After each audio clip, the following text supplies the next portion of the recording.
Pues es un gusto y un honor presentarles a la doctora Gabriela Olmedo Álvarez, del Estado de Irapuato. Gabriela estudió biología en la FES Iztacala y el doctorado en la Universidad de Pensilvania y ha realizado varias estancias en los institutos National Institute of Health y National Cancer Institute. Bueno, yo conozco a la doctora Olmedo desde hace ya varios años. De hecho, cuando comenzamos a estudiar realmente formalmente 400 MIGATS, entonces la doctora Olmedo es nuestra colaboradora, junto con Valeria Sousa, desde el principio. La doctora Olmedo es indudablemente una de las personas más inteligentes, energéticas y creativas que conozco. El superpoder de Gabriela es que no le da miedo nada, ni las ideas científicas más modernas, controversiales, ni los métodos de laboratorio más complicados, ni los análisis bioinformáticos. Obviamente no le tiene miedo a nadie, pero tampoco le tiene miedo al trabajo de campo más brutal que se nos pueda ocurrir en el desierto. De hecho, nunca se cansa, siempre está de buen humor. Luego nosotros sí ya la queremos matar. Y de manera inexplicable para mí, es que siempre tiene su camisa blanca en el campo, totalmente intacta. Yo estoy totalmente cubierto de lodo, el doctor Olmedo, intachable. Bueno, la doctora Olmedo es experta en biología molecular y en microbiología, pero además es una excelente ecóloga evolutiva y destaca su interés por desarrollar la parte experimental, explorando hipótesis relevantes, ecológicas, evolutivas, genéticas, fisiológicas. Además, la doctora Olmedo tiene una incansable actividad de divulgación y difusión y de formación de alumnos. Mantiene, presenta todos los, yo creo que cada 3 meses, su famoso taller Ciencia Viva. Se ha presentado por todo México. Además, tiene un gran interés por ligar la ciencia a las actividades productivas, especialmente por mejorar la productividad del campo, ¿no? Fue directora por cuando menos 8 años del Estado de Irapuato. Ha publicado más de 50 artículos científicos en revistas de primer nivel, internacionales. Ha impartido cientos de conferencias y pláticas y dirigido más de 30 tesis a todos los niveles. Bueno, pues el título está aquí. Yo lo traduje como Cambio Climático y Límites a la Adaptación en Estudios Experimentales, aunque ella ya le agregó algunas modificaciones. Muchísimas gracias, Gabriela, y espero que disfruten el seminario. ¿Sí me puedo estar luego? Sí, porque estamos lejos. Pues muchísimas gracias al Instituto por la invitación. Me encanta venir. Creo que es la segunda vez que estoy aquí dando alguna conferencia, pero la primera fue hace mucho y ya empecé a aprender ecología, entonces ya estamos tan mejor. Y claro, en varios exámenes he estado aquí también, ¿no? de los alumnos del instituto. Sí. Déjenme poner entonces la pantalla muy grandote y ahí está. Y como no le tengo miedo a nada, voy a hablar de un tema, esperando que ustedes aquí tengamos algún experto y que entonces me digan si es cierto algo de lo que estoy diciendo, del tema de evolucionabilidad, ¿no? Cuando di este trabajo hace unos meses en Genómica, en Cuernavaca, Luis me dijo, ¿no? ¿Y por qué no hablaste de evolucionabilidad, no? Ya, ahí vamos, ¿no? Entonces, para comenzar, quiero decirles que Enrique es el que está atrás de todo este trabajo, o sea, no es broma, todo este trabajo, lo hizo Enrique como trabajo de doctorado y aquí está con nosotros. África es mi necesidad de investigación y también sin África no hacemos nada ni en el campo ni en el laboratorio, ella nos ayuda en todo. Y pues yo aquí impecable de blanco, ¿no? Con la camisa misteriosa que lleva 15 años. Sí. Todavía tiene hoyos, pero no se ensucia. Pero limpia. Sí. Y lo que quiero platicarles es de bacterias mesofílicas. ¿Alguien de aquí trabaja con microorganismos? Ok. Entonces, normalmente dividimos en general a los organismos vivos, pero en particular a los microorganismos, en aquellos que no solo prefieren una temperatura templadita, sino que además fuera de ellas se mueven, ¿no?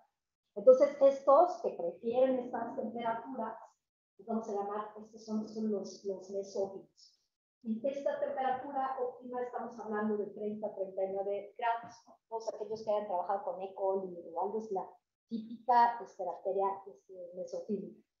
Después tenemos los que prefieren las temperaturas frías y después unas que se van ya alejando hasta ser termófilos.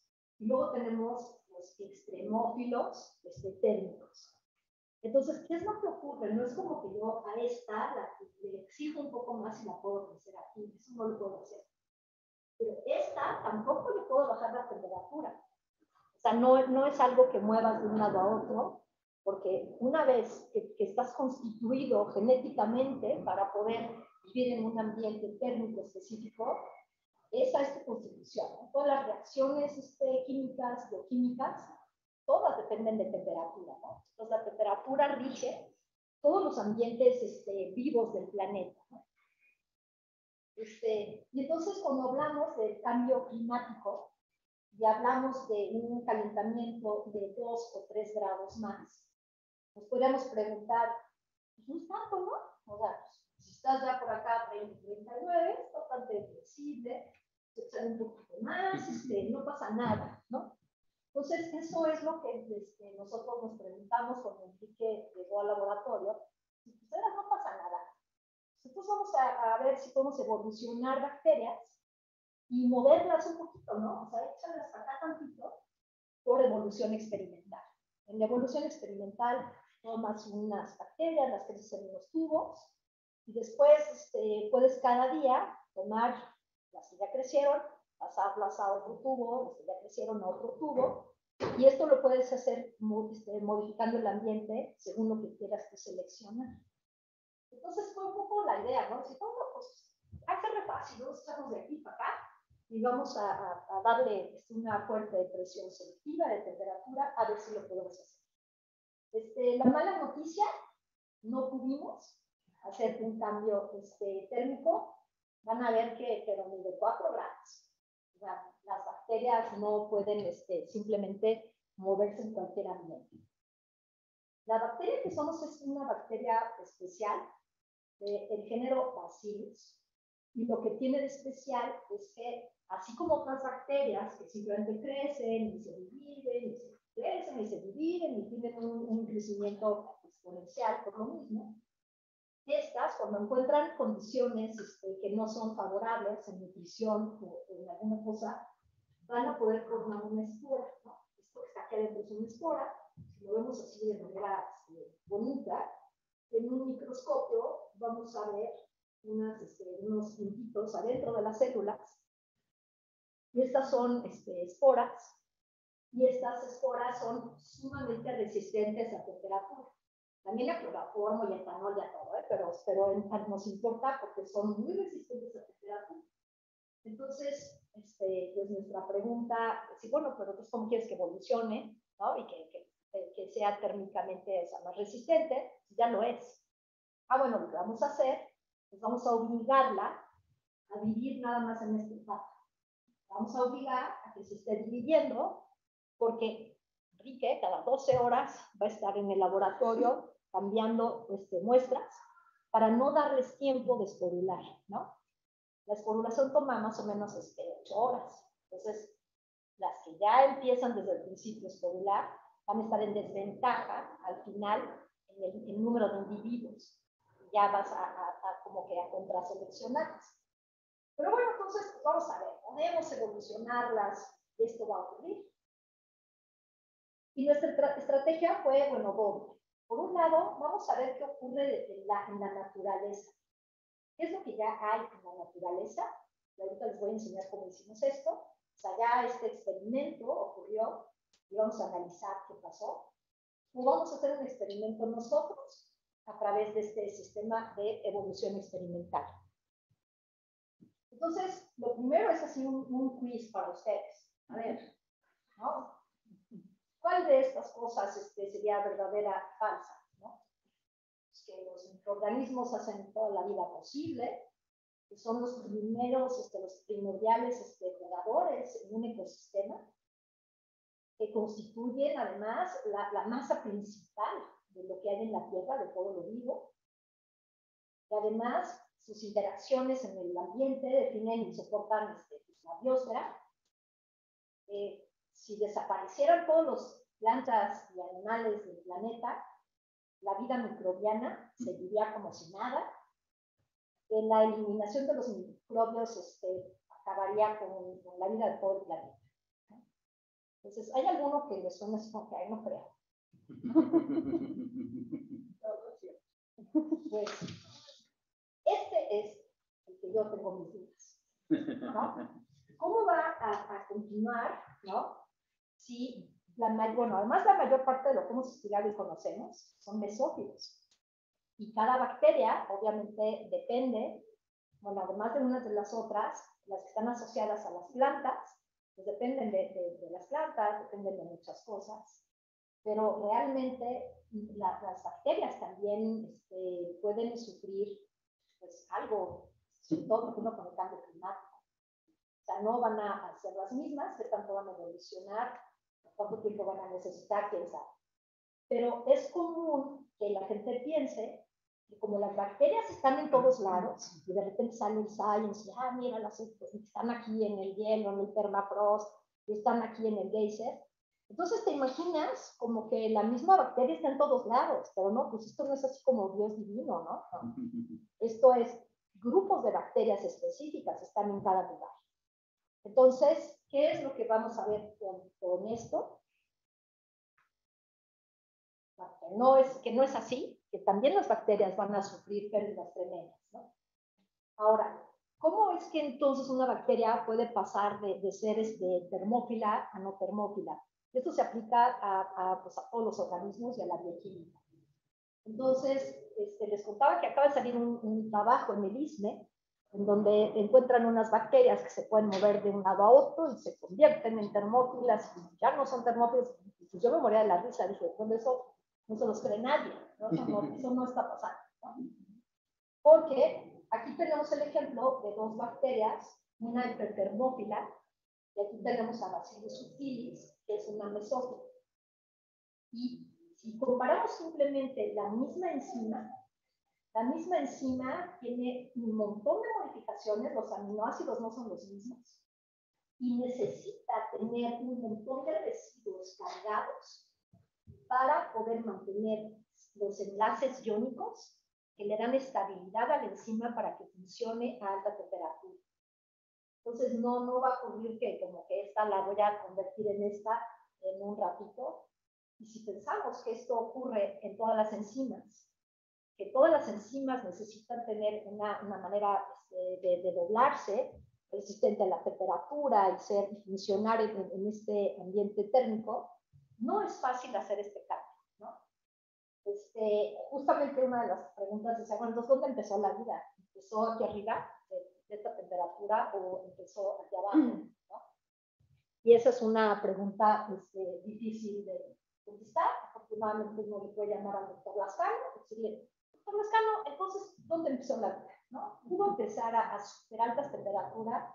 Entonces él dice, no, Gabriela, así no es la vida. O sea, resulta que no puede ser un origen hipertermófilo, porque los aminoácidos y azúcares son muy lábiles y hay muchos compuestos, como las piridininas, que no lo toleran, ¿no? Entonces, bueno, la idea es no pudo originarse de esta manera, pero sí ha sido seleccionada a lo largo de millones de años en algunos lados, ¿no? Pero bueno, esa es un poco la hipótesis. Entonces, cuando crecemos una bacteria en el laboratorio, ¿qué es lo que hacemos? La ponemos en un tubo y cada cierto tiempo vamos a tomar una medición de la densidad de bacterias que hay allá adentro. Entonces empezamos con poquitas, va a haber más. Vemos que hay mayor densidad en el tubo, lo podemos hacer por densidad óptica, por volumetría, de alguna manera. Y entonces, esta es una típica curva de crecimiento de una bacteria. Y podemos ver cuánto tiempo le lleva a duplicarse, ¿no? Lo que le llaman el tiempo de generación, y entonces podemos ya tener un dato para ese microorganismo. ¿Cuánto tiempo le lleva a replicarse? Pues aquí podemos tener este dato. Pero ahora lo que podemos hacer es graficar estos datos. Esto lo hago a 37 grados, pero también lo hago a 17, a 20, a 22, a 22. Tengo todos los datos para cada temperatura y estos datos los puedo graficar aquí, que serían los puntos azules. Entonces resulta que la tasa de crecimiento la puedo contrastar con una variable ambiental, que en este caso sería la temperatura, y a esto le voy a llamar una norma de reacción. Y las normas de reacción se han usado muchísimo en ecología para poder ver la plasticidad fenotípica de un organismo. Entonces, todos los organismos tienen que tener plasticidad fenotípica, porque no sabes qué va a cambiar en tu ambiente y tienes que ser capaz de reaccionar ante los cambios ambientales para poder seguir sobreviviendo, ¿no? Entonces, lo mismo puedes hacer para el pH, lo mismo puedes hacer para ver cuánto aguantas radiación, y de esa manera puedes conocer la plasticidad de los diferentes seres vivos, ¿no? En diferentes condiciones. Y esto, que le llaman normas de reacción, Dobzhansky lo veía como que los cambios en la evolución son los cambios en las normas de reacción de un organismo ante su ambiente, ¿sí? Entonces, necesariamente tienes que tener plasticidad, porque si pues en cualquier momento, no sé, o sea, por ejemplo, han visto una lagartija, que veo que aquí además hay un chorro, ¿a qué hora sale la lagartija? ¿A qué hora está más activa? Las lagartijas dependen de la temperatura del ambiente, no tienen control de su propia temperatura y tienen que tener plasticidad para que no les cambie la temperatura y se mueran. ¿Cuál es la sorpresa? Casi todos los organismos son ectotermos, o sea, casi todos son como lagartijas, las bacterias, todo. Su temperatura es la del ambiente. Okay. La temperatura es la del ambiente. Y nosotros pensamos que no pasa nada con 3 grados, porque se quitan el suéter, ¿no? O sea, te acomodas. Pues tú crees que no pasa nada con 3 grados. Tu temperatura nunca está cambiando. Bueno, más que con el COVID y la fiebre, ya sabemos cuánto cambia. Pero realmente los ectotermos no tienen para dónde cobijarse, ¿sí? Dependen completamente de lo que está pasando afuera, y por ello es muy importante en ellos esta plasticidad y necesitamos conocer sus normas de reacción. Entonces, si las bacterias crecen en todos lados, pues han de tener una plasticidad alta. Estas son las temperaturas, digamos, del planeta actualmente, y esperamos que en el futuro, con el cambio climático, pues, suban tantito, ¿no? Y voy a terminar esta charla diciendo, pues, ¿qué tanto es tantito? ¿No? O sea, la frase mexicana, ¿no? ¿Qué tanto es tantito? ¿Qué les va a pasar? Entonces, tenemos una que tiene esta norma de reacción, pues, cambio climático, hace falta tantito, muevo mi norma de reacción, porque tengo plasticidad. Y lo que yo les voy a mostrar es que no es así. Resulta que dices, a ver, pues cambia tu norma de reacción, a ver, quiero ver. No es nada fácil cambiar, por lo menos hacia alta temperatura, una norma de reacción. Es súper difícil, por lo menos con esta bacteria.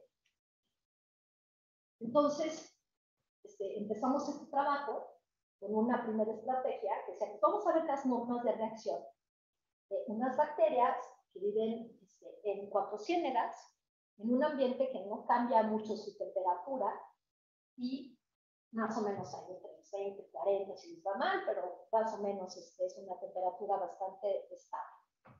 Y vamos a ir a Michoacán, a unas fosas térmicas que están allí, en donde las temperaturas están arriba de 40, ¿no? Entonces, allá estamos arriba de 40, aquí estamos abajo de 40, y sin embargo, Enrique encontró que podíamos encontrar algunos bacillus en los 2 lugares. Serán diferentes sus normas de reacción, o por qué pueden hacer esto, ¿no? Pero por otro lado, es decir, bueno, pues vamos a tomar las de 4 ciénegas, que lo que les gusta es vivir abajo de 40, y vamos a ver qué tanto podemos obligarlas a crecer arriba de 40 grados. Entonces, voy a comenzar con esta parte de la evolución natural y voy a continuar con la evolución experimental. Entonces, en esta primera parte son las cepas de Churince contra las cepas de Araró, en Michoacán. Es una zona geotérmica bien estudiada. Y cuando vemos, este es un trabajo que Cristina Prieto obtuvo estas cepas en la Michoacana de San Nicolás Hidalgo, y estas cepas nos las pasó. Con el 16S empezamos a ver cuáles se parecían a las que nosotros ya teníamos de 4 ciénegas, porque dijo, es que yo tengo montones de bacilos, ¿no? Ya, pues eso también nosotros. Y a la hora de compararlas, lo que encontramos es que, bueno, pues algunas, estas en rojo, son las de Michoacán, y estas son de 4 ciénegas, y están cercanas en este lado, ¿no? Encontramos algunas otras. Y tenemos 2 linajes de bacillus. Eso es así como muy, muy estudiado. Hay solo 2 linajes de bacillus, que son bacillus cereus y bacillus subtilis, ¿no? Y ya no les platico más de los linajes. Se llaman bacillus cereus y subtilis, porque no supieron a cuál le podían quitar ese nombre, porque sí son un poquito diferentes, ¿no? Pero bueno, pero pues ya así se llamaron, ¿no? Quedarían entonces estas cepas en donde tendríamos en rojo las de Michoacán, en azul las de 4 ciénegas, ¿sí? Y son las que entonces, si nos vamos a ver sus normas de reacción, qué tan diferentes pueden ser unas de las otras, si es el mismo linaje, si ha habido una evolución de este linaje, qué tanto pueden separarse.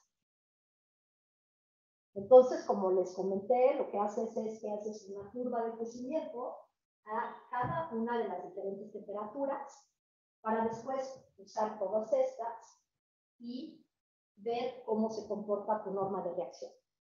Si está creciendo súper bien a esta temperatura, mira, estas son temperaturas óptimas, estas no les acaban de gustar, pero tienes que obtener estos datos. Entonces vamos a ver a bacillus cereus subtilis obtenidas de 4 ciénegas. Este es el ambiente T, ¿no? El ambiente templado. Estas 3 son las de bacillus cereus y estas 3 son las de bacillus subtilis. Y lo que podemos ver es que este es más o menos 37 grados, en donde todas más o menos crecerían, pero bacillus cereus, cuando te vas a 40, se cae la curva. O sea, nomás lo suyo no es estar creciendo a alta temperatura, ¿sí? Y en cambio, bacillus subtilis es así como más relajado, ¿no? Bueno, me pongo seco, ¿no? Como que de alguna manera se las arregla para poder tener un continuo en la temperatura, y esto lo que quiere decir es que tiene más plasticidad a la temperatura, y esta no, se cae, ¿no? Ahora, ¿qué pasa con las bacterias que vienen de esta zona de Michoacán? Nuevamente tenemos arriba las de bacillus cereus en puntos, en líneas discontinuas, y continuas es subtilis. Encontramos la misma plasticidad en el caso de subtilis, y encontramos que a lo mejor aguanta un poco más, pero también se cae a alta temperatura. Entonces, no hay una correspondencia en que tengas una temperatura de 60 grados y que esto no quiera vivir más allá de 45 grados, ¿no?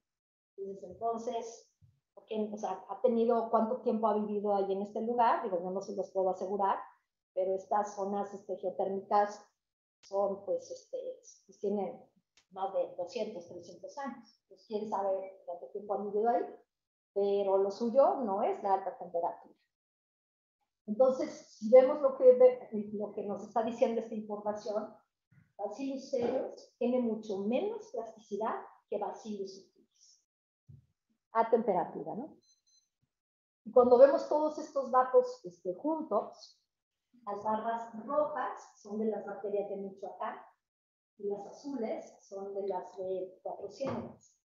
Y vemos que efectivamente el nicho térmico está un poquito hacia la derecha en el caso de las que están en Michoacán, sin llegar a 60 grados o a todo lo que debería de haber, si de veras esperas que estuvieran creciendo en esas temperaturas.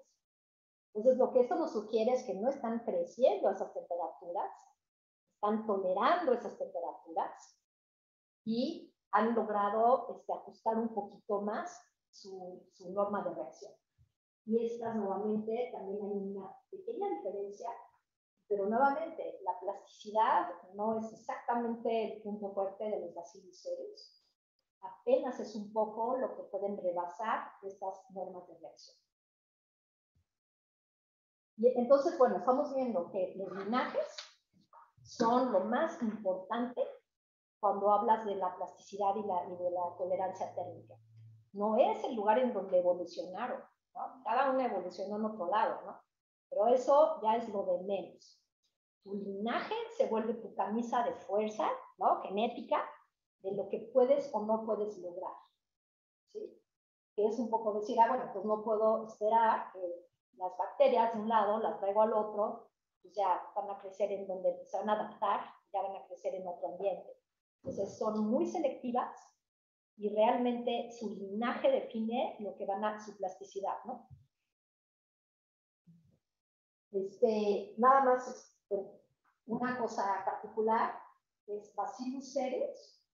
Hacen unas colonias mega gigantes, o sea, lo suyo es crecer a toda velocidad cuando pueden, a baja temperatura. En cambio, Bacillus subtilis, aunque sea poquito, pero mantiene un poquito de crecimiento, y de todos modos no es una bacteria que crezca muchísimo, ¿no? Entonces, lo que creemos que está ocurriendo es que aquí el juego sigue siendo la esporulación, ¿no?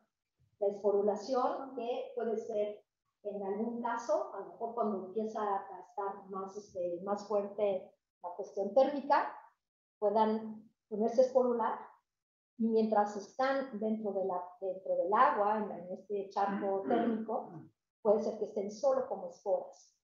Y luego con las lluvias, con lo que sea, pues puede que se desparramen y que tengan oportunidades.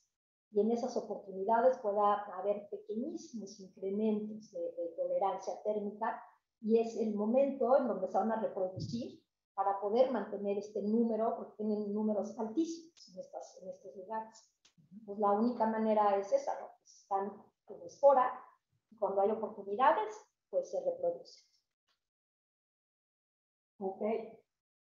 Ahora, la evolución experimental, ¿no? Dices, bueno, está bien, yo no puedo hacer nada por las que están ahí ya en la naturaleza, y si se van a poner a esporular, pues yo no les voy a poder, no puedo hacer nada, ¿no? Pero sí puedo hacer algo en el laboratorio, sí puedo hacer pases muy frecuentes para tratar de obligarlas, que tú aguantas la temperatura o te mueres, ¿no? Y vamos a hacer pases. El primer experimento de Enrique, lo siento que lo voy a platicar, después de varios meses, obtuvo bacterias que podían crecer hasta 60 grados. Pues, ahora está buenísimo, ¿no? Que les dije, puede uno aquí obligar a las bacterias. Y luego pues vimos que todas eran contaminantes.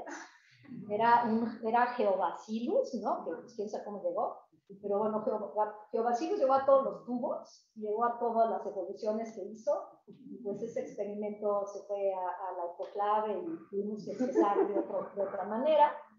Y ahora sí, fue todo un circo estar cambiando, nos salió bien caro, ahora todo tubo nuevo, y Enrique no quería, no se me acerca, ni campana, ni jugadora, ¿no?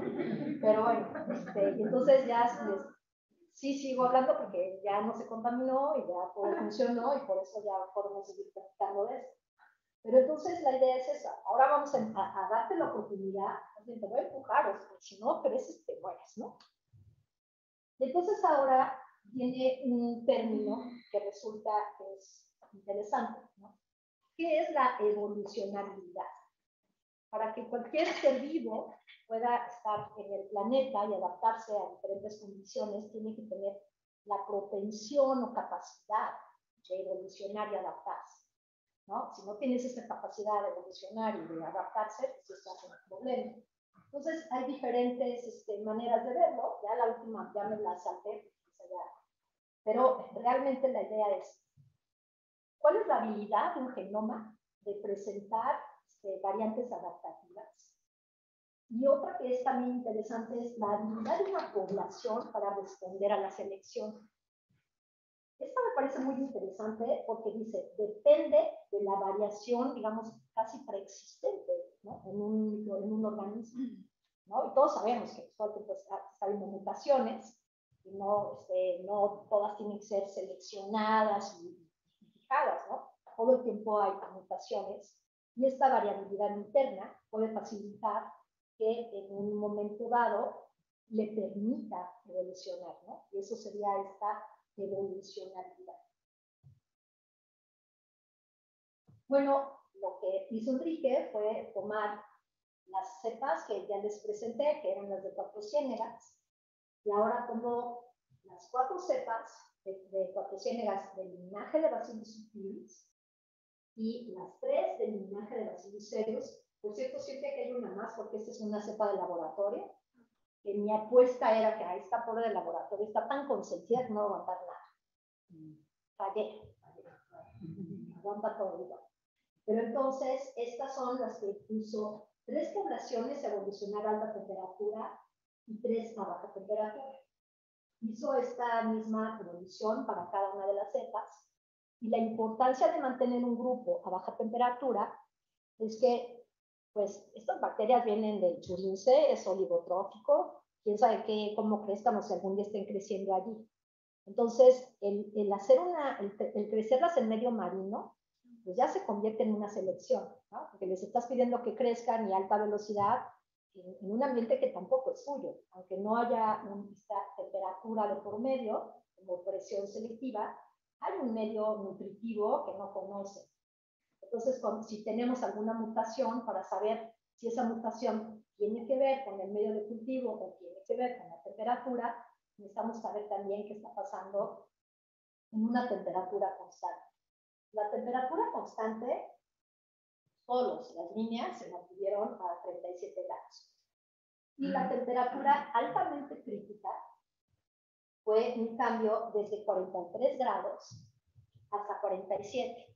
El límite de temperatura de muchas bacterias, que es cuando la gente mide lo que le llaman la respuesta de choque térmico, es 42. Decimos, bueno, esto es un reto, ¿no? O sea, 42, ya sabemos qué genes se expresan. Entonces, Enrique hizo esto, comenzando con 43 grados. La primera vez que las creció, le crecieron a 45, eso, mira, toleran. Pero a los 2 días se morían, o sea, no estaba fácil. Entonces, eso es otra cosa. Cuando hablamos de choque térmico en el laboratorio, la gente sube la temperatura, la dejan ahí 24 horas y se acabó el experimento. Y eso cualquiera lo hace, ¿no? Pero si te dejan ahí, como ya dices, de por vida, dices, esto es en serio, y ya se muere, ¿no? Entonces, realmente tuvo que regresarse a empezar a una temperatura de 43 y tuvo que ir subiendo la temperatura poco a poco para no perder la viabilidad de las bacterias, ¿no? Entonces, no es así como que las pones directamente a 45. Tuvo que ir subiendo gradualmente la temperatura, porque había algunos cultivos especialmente que nomás no les estaba gustando este tratamiento, ¿no? Y estas de 37, pues esas nunca fueron problema. ¿Qué resultados hubo en cuanto a las normas de reacción de estas cepas evolucionadas? Aquí tenemos el resultado para el grupo de los Bacillus subtilis. Y vemos que una de estas cepas, siempre en negro va a estar la cepa parental. Así es como se comportaba la parental. En azul son las evolucionadas a temperatura constante a 37. Y en rojo, las evolucionadas con este incremento de temperatura, aunque claro, ya nada más tomamos bacterias ya del final, de las que aguantaron todo este tratamiento, y solo estas las estamos ahora estudiando para ver sus normas de reacción. Es decir, si ya aguantaste hasta el final, ahora vamos a ver qué temperatura te gusta más. Si ya te evolucionamos, ya te obligamos a crecer hasta 46 grados, por ejemplo, ¿te gusta más ahora 46 grados? ¿O qué te gusta? Pues dice, no, nos gusta lo mismo, ¿no? O sea, tu evolución me da igual, a mí me sigue gustando lo que tenía antes. Entonces, no se pudo mover la norma de reacción hacia mayor temperatura. ¿Qué es lo que quiere decir? Que estas bacterias no estaban creciendo mejor, estaban sobreviviendo mejor. Es una tolerancia térmica, pero no precisamente debida a una mayor tasa de crecimiento a temperaturas altas. Solo la cepa 21 pudo subir un poquito más esta tasa de crecimiento en una temperatura un poco más alta, pero las demás no se movieron, ¿no? Entonces, pues no es como que las bacterias evolucionen y crezcan a esta, pero ahora ya cambié todo y ahora voy a crecer a otra temperatura. ¿Qué pasó con estas? En esta aumentó la capacidad térmica a ambas temperaturas, tanto baja, tanto de las que crecieron a temperatura constante como las otras. En esta, incluso parecen haber perdido algo de capacidad de crecimiento térmico, ¿no? Ahora vamos a ver a las Bacillus cereus. Entonces, Bacillus cereus, a esta sí no le gustó nada, se fueron para atrás, no solo no mejoraron, esta sí les fue peor, ¿no? El fitness de estas bacterias no les gustó este tratamiento y están por debajo de la cepa parental. Entonces, pues no parece mucho, subir unos cuantos grados la temperatura de una bacteria, pero pues a estas bacterias no les hizo gracia estar a esto y no pudieron evolucionar hacia mejores tasas de crecimiento. Su fitness inclusive empeoró, ¿no? Ahora, mutaron siquiera, o sea, así como, pero se molestaron en intentarlo, o sea, por lo menos le echaron ganas y mutaron, ¿o no?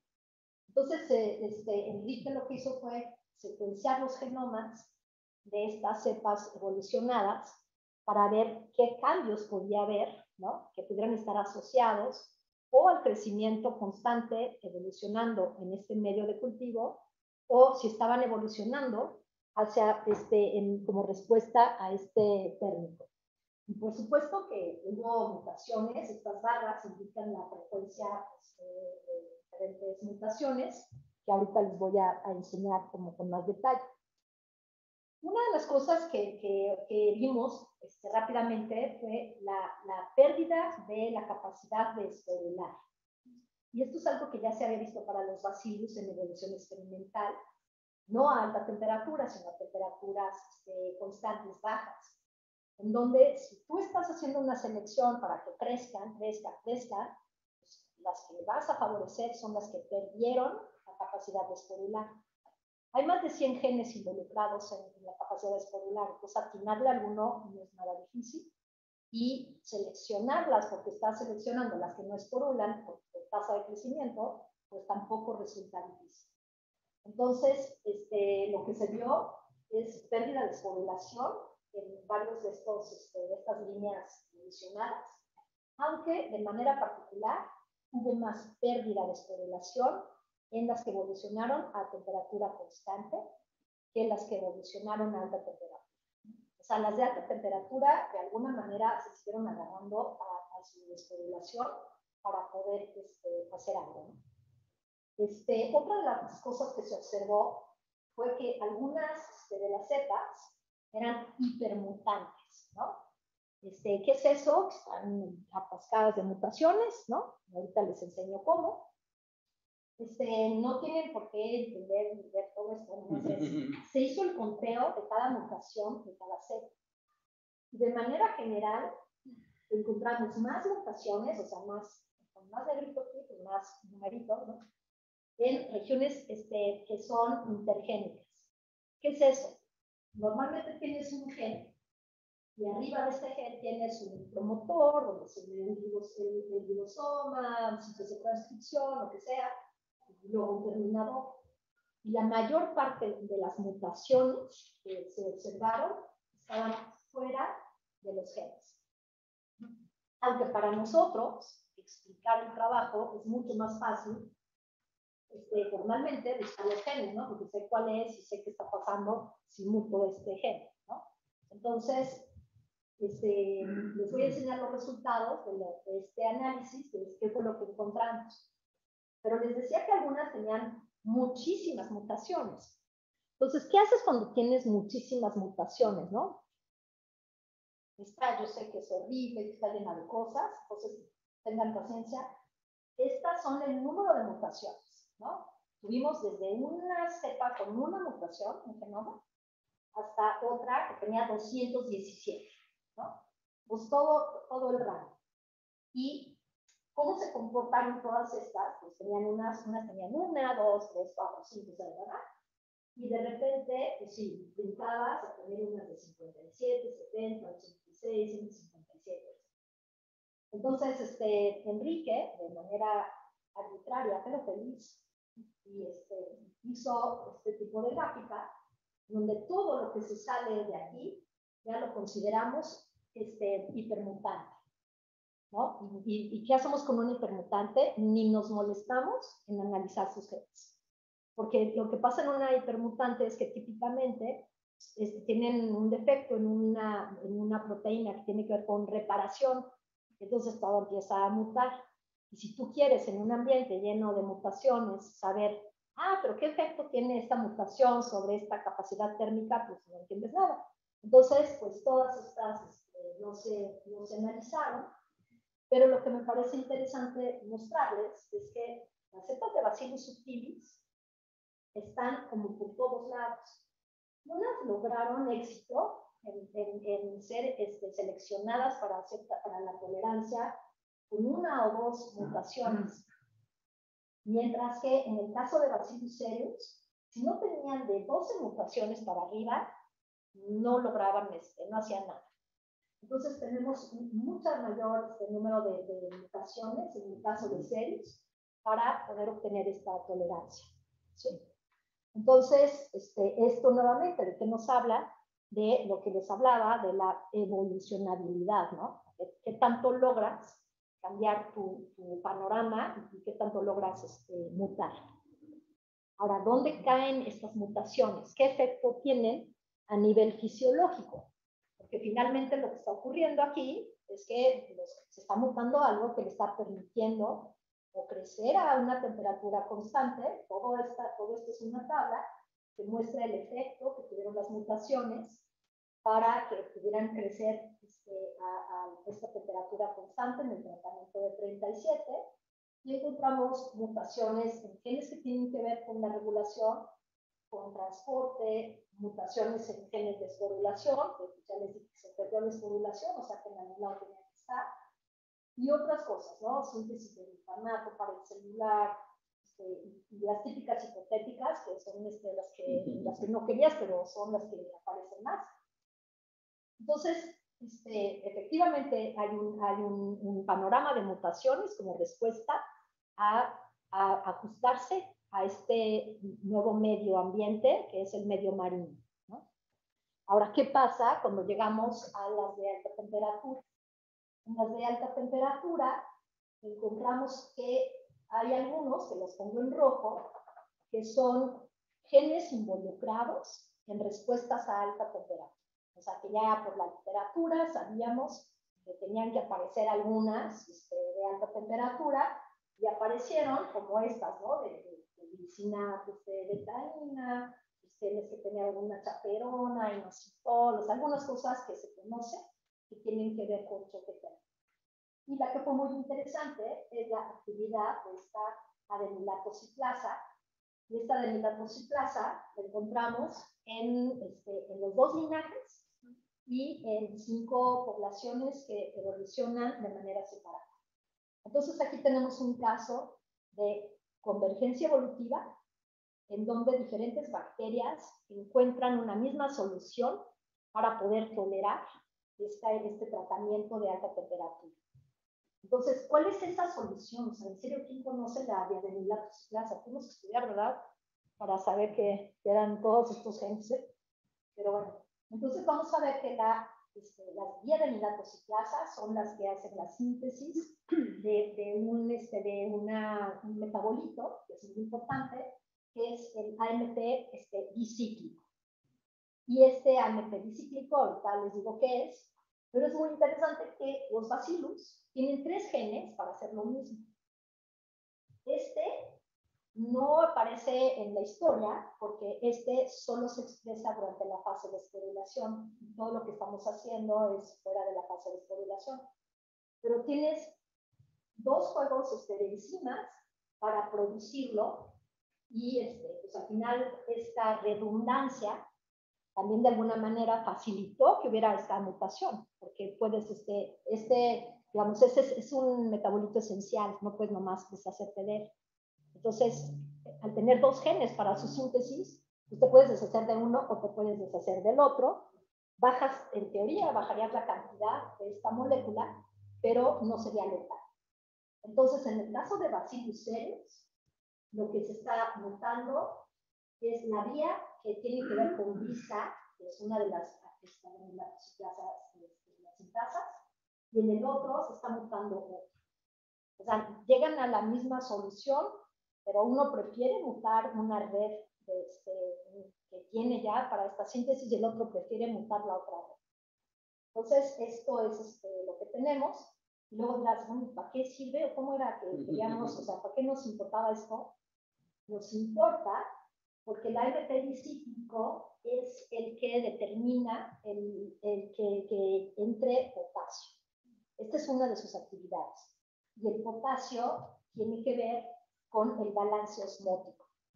Y muchos de los otros genes que vimos, ¿no? Como inositol, por ejemplo, prolina, otros que también aparecieron, tienen que ver con lo mismo. De alguna manera, a alta temperatura es crítico el balance osmótico y por ello encuentran diferentes formas, aunque lo más obvio es la convergencia de visa, porque son los mismos, ¿no? Pero también otras de las vías que se están mutando convergen en el mismo proceso metabólico. Entonces, si esto fuera algo que está ocurriendo en una célula, necesitas lo que le llaman los solutos compatibles, que son trianosa, glicina, quinina, y encontramos mutaciones no en los genes de síntesis de los transportadores, sino muy cerca, regulándolos. Y si encontramos mutando directamente los genes en las sintasas de AMP, en este caso, cada una de las 5 mutaciones en estos genes eran mutaciones de tipo lo que llamamos knockout, ¿no? Que truenan a la mitad o al principio este gen. Y bueno, también en chaperonas, también es más bien en un tema regulatorio, no están dentro del gen de la chaperona. Entonces, de alguna manera, si volvemos al tema de lo que es la evolucionabilidad, para poder evolucionar, los seres vivos necesitan tener redes robustas metabólicas. Porque si no tienes una red robusta, cualquier cosa que haces más bien vas a tener una mutación letal, ¿no? Vas a tronar al organismo. Entonces, ¿dónde tenemos una red robusta? Pues todo esto está súper conservado en todos los seres vivos, ¿no? Esta cuestión de osmolito, choque térmico, chaperonas, muchas de estas cosas se repiten en muchos organismos, pero en particular en los bacillus, entonces la red es prácticamente la misma, ¿no? Entonces lo que creemos es eso, ¿no? Que estamos facilitándolo porque tienes una cuestión que es modular, en donde puedes hacer cambios, estos cambios convergen en una misma ruta y le permiten a esta bacteria tolerar, ¿no? Entonces son mutaciones que no te truenan, tampoco son mutaciones que te están llevando a la innovación, ¿no? O sea, no les salió otra papa, no pasa nada, ¿no? Pero sí les están permitiendo esta tolerancia. Entonces, pues las normas de reacción, ya para terminar, en el caso de estas bacterias, están determinadas por el linaje, ¿no? Cada linaje se va a mover diferente en cuanto a su plasticidad. Y su quilis tiene más tolerancia de manera natural a la temperatura. Y pues, ¿por qué entonces en Michoacán no estamos encontrando que haya una gran tolerancia?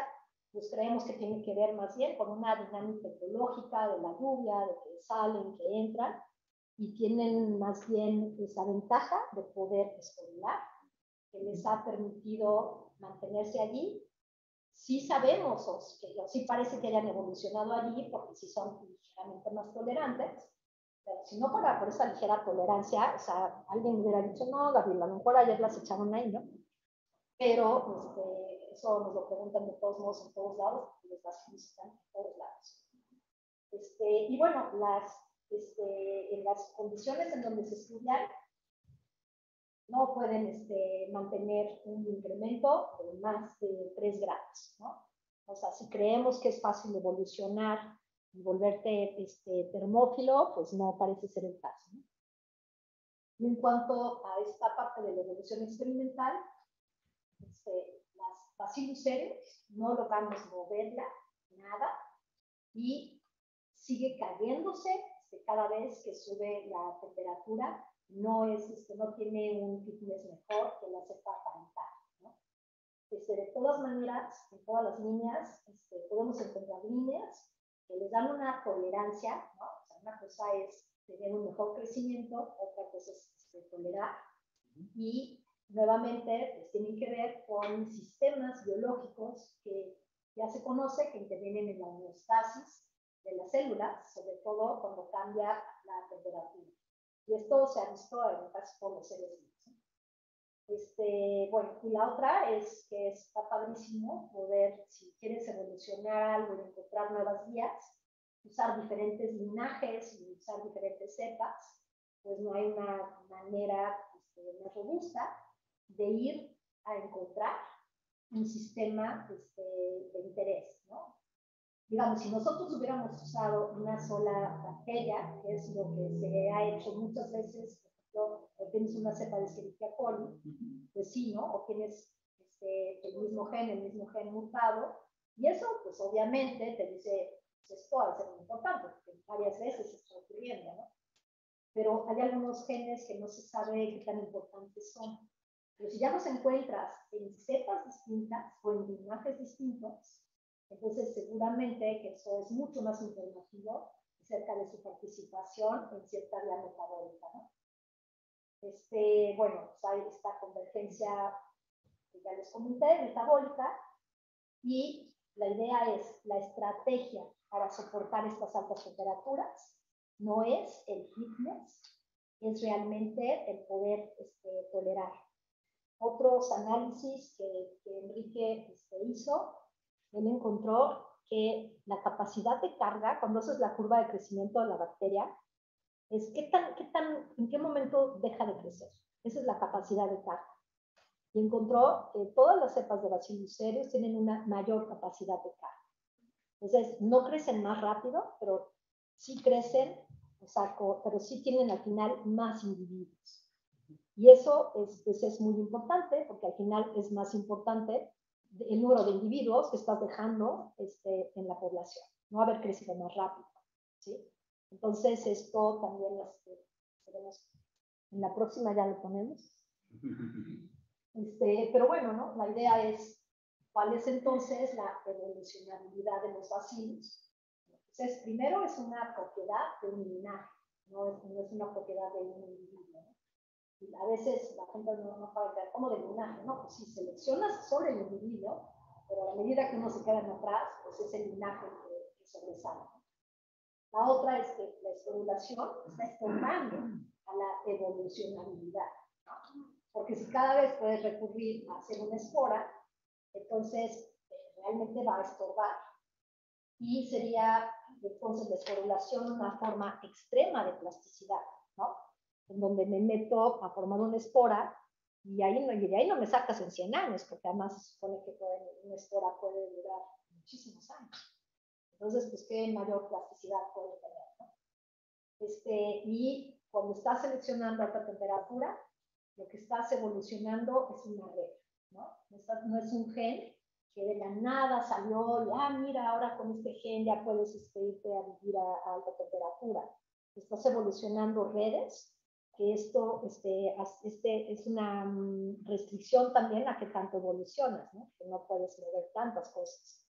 Pero esta red es lo que estamos viendo, en donde si no tienes esta red robusta, es mucho más difícil evolucionar, ¿no? Entonces, bueno, en este caso, la respuesta estrés es una red muy conservada, se conocen muchos organismos, lo que estamos haciendo es pequeños cambiecitos, jalando para acá la red o para acá la red, para permitir esta sobrevivencia. Entonces, en el caso de sutiles, pues creemos que tiene poca plasticidad a estrés térmico en cuanto a normas de reacción, pero pues la espora nadie se la quita, ¿verdad? Y es capaz de ser más, de tener más cambios, sobre todo en la capacidad de carga, y tiene muchas más mutaciones para poderse defender, ¿no? Con pocas no lo hace. Y sutiles pues tiene más plasticidad y es altamente robusta, pero también no tiene tanta evolucionabilidad. A lo mejor su misma plasticidad pues no requiere que sea tan evolucionable, ¿no? Y sí, efectivamente es una de las cepas, en otros caracteres que hemos estudiado, rara vez encontramos cambios o variabilidad en fenotipos de sutiles, ¿no? Es muy plástica y ubicua y está en todos lados, ¿no? Pero bueno, pues esto es un poco... bueno, yo no sé si alcanzan a ver el guante blanco. ¿Sí? En mis épocas de estudiante, cuando íbamos a ciertas reuniones, los investigadores que tenían algunas cosas que no estaban tan seguros y dicen, yo no voy a poner mis manos en el fuego por esto, porque pues, quién sabe, ¿no? Quién sabe si así sea. Entonces usaban un guante blanco, ¿no? Decían, bueno, esto te quita el guante, ¿no? Y te sacaban el guante. Entonces ya se aventaban algo que era una hipótesis a lo mejor más arriesgada, ¿no? Y entonces había otros que cogían el palito de señalar, que era así larguísimo, y ponían el guante ahí, ¿no? Decían, no, para que vean que no estoy nada seguro, ¿no? Pero bueno, realmente, pues esto es una hipótesis de lo que puede estar ocurriendo, pero con guante blanco, ¿no? Y bueno, pues obviamente que muchas gracias a Enrique, que hizo todo este trabajo, África. Laura, una alumna de licenciatura, lo ayudó en una parte inicial del trabajo. Leo fue el que tuvo que resecuenciar varios de los genes para asegurar que la mutación de veras existía ahí.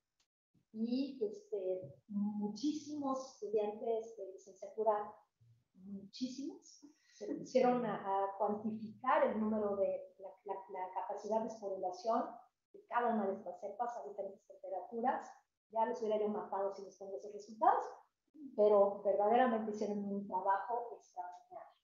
Y bueno, colaboradores como Gabriel, que nos ayudó muchísimo para el análisis de los genomas, ¿no? Para la limpieza de todos los genomas y saber qué era qué. Nuestra primera preocupación era saber que no eran contaminantes de Teobacillus, ¿verdad? Y además que la población A, B y C de veras eran del mismo parental y no anduvieran de todos lados. Entonces estuvo con nosotros en el laboratorio y por lo menos ya estábamos tranquilos de que todo estuvo muy bien la segunda vez. Gustavo Santoyo de la Universidad de Michoacana, que es quien nos dio todas estas cepas de trabajo, y esto ha sido financiado por un proyecto de cartera de CONACYT. Y los diseños y todo lo bonito de la presentación es de Bioprom, que es la empresa de diseño y dibujo científico de Enrique, a la cual pueden acudir para hacer bellas cosas. Ya si algo estaba feo es que yo lo arreglé al final, ¿verdad? Y bueno, aquí están los colaboradores. ¿Sí? Muy bien.